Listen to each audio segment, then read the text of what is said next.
All right, how's the audio now? I mean, like, wow, how you doing?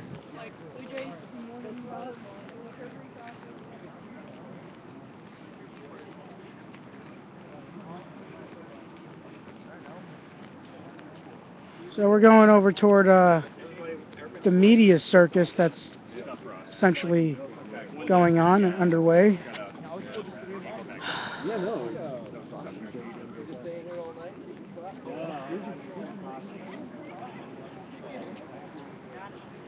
Can you hear me now? I feel like the Verizon guy. Can you hear me now? Can you hear me now?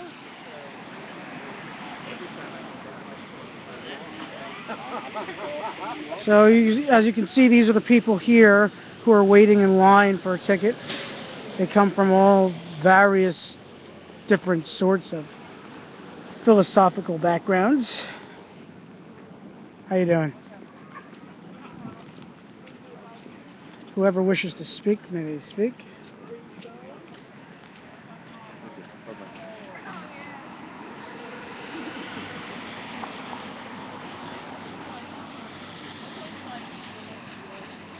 Oh my God, I get bad press.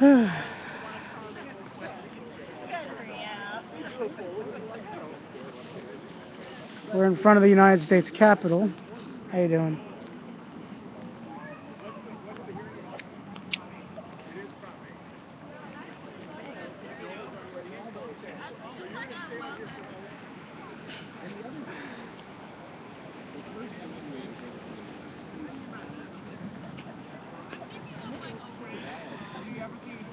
Well, as far as I know, Mike Check and I are the only ones around. I mean, you also have Organizer X who's around. He was supposed to be around earlier. I don't know what Rousseauist is up to. Maybe he'll swing by later on.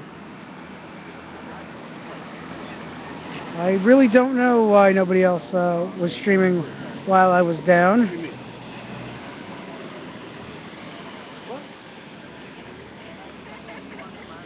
I guess the weather's kind of, I guess maybe the weather has something to do with it. I'm sorry. I have a really big umbrella, so that's why people are like telling me, excuse me. I normally don't take up this much space.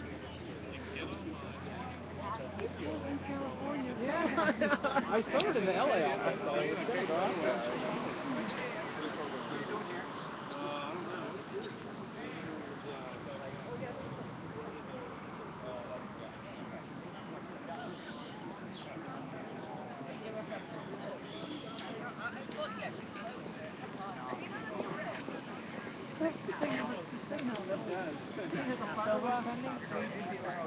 How you doing?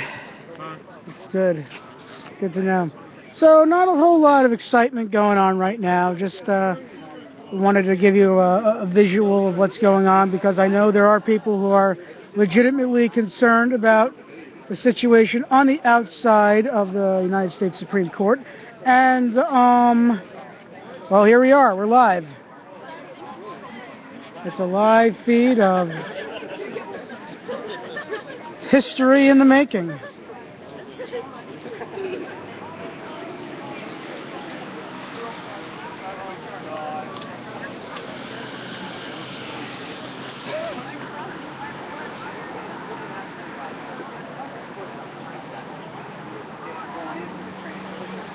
How you doing? Hanging in there.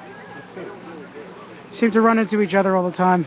We do. At these sleep-in type of events. Your forehead in that picture is so shiny. Yeah, it's very shiny. You want to show this? Look, you guys, look, hold on. Look, look at Mike's head. Okay, that's his head, right? Yeah. Look at how shiny his head in here. It's like somebody like, did you have it polished? Confess, confess! Did you have your head polished before you took It was a day after I got out of jail in San Francisco.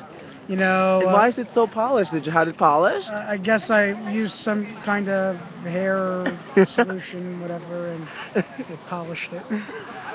How come nobody streamed while you took a rest? I was sleeping, Ping. Sorry.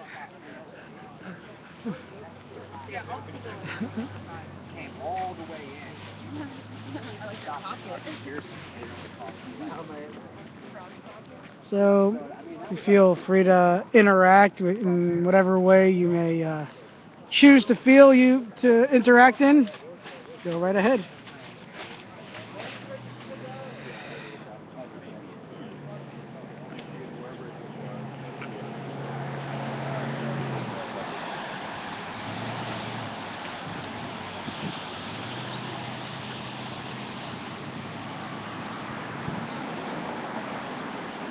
Just going to be doing a whole lot of walking back and forth. And hopefully we'll hear a word from somebody soon.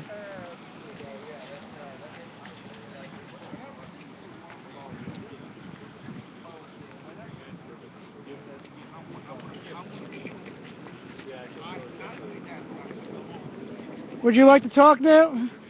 What? Would you like to talk now? Sure. Go right ahead. What do you want me to do? Share your thoughts. Oh, well, I'm honored to be here at, at this important point in civil rights history.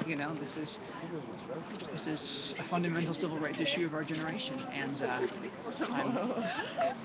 my husband and I have been married for 7 years, and I see no reason why we should be treated any differently under the law than any other loving couple, and that's why I think that's why I know that ultimately, whether or not, regardless of how the Supreme Court decides, ultimately we will win because we're fighting for love, and what our generation gets it, people get it. So how do you think the court's going to rule?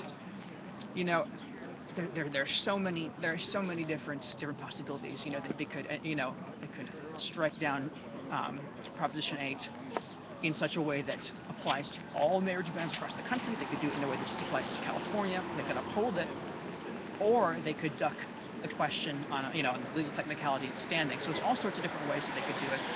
But I am optimistic. I'm optimistic that they'll do the right thing. I have to believe that that they won't want to be a part of a decision that would certainly be overturned. If they rule against equality, it's going to be overturned in my lifetime, because 80% of our generation, 80% of people under 30 support equality. So they're not going to want to be a part of, this will define their legacy in many ways, and they're not going to want to be a part of something that'll make them look like bigots for the rest of history. If I can ask you a tougher question, why do you think that these constitutionalists who pound on their Bibles so much and the Constitution say there's a separation between church and state, but act like there isn't? Why do I think that? Why do I think that they act that way? Yeah. I think it's privilege. I think it comes from the fact that that for so long they've been in a society where the majority of people have religion in common with them, and I think it's a function of privilege. Ask anybody who has a different religious philosophy than they do, or who has no religious philosophy, whether or not this is a Christian nation, and whether there should be church and state should be the same, and that they will obviously answer very differently. So I think it has a lot to do with privilege. It's also ignorance of history, and that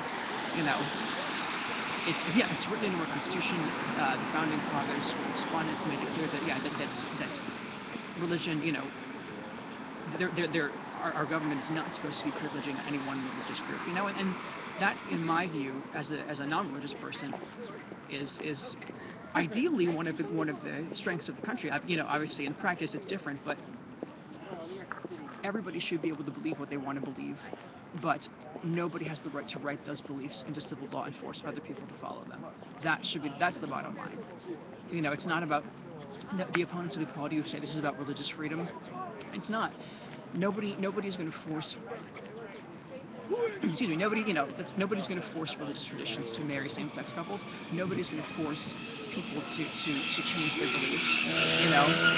It's about the fact that they don't have rights to force conformity to their religious beliefs on the whole society. Thank you. Thanks very much. So I'm just going to go around and continue to give you some live feed outside the Supreme Court of the United States. And I'm going to archive this momentarily, so I'll be right back. And that was cool.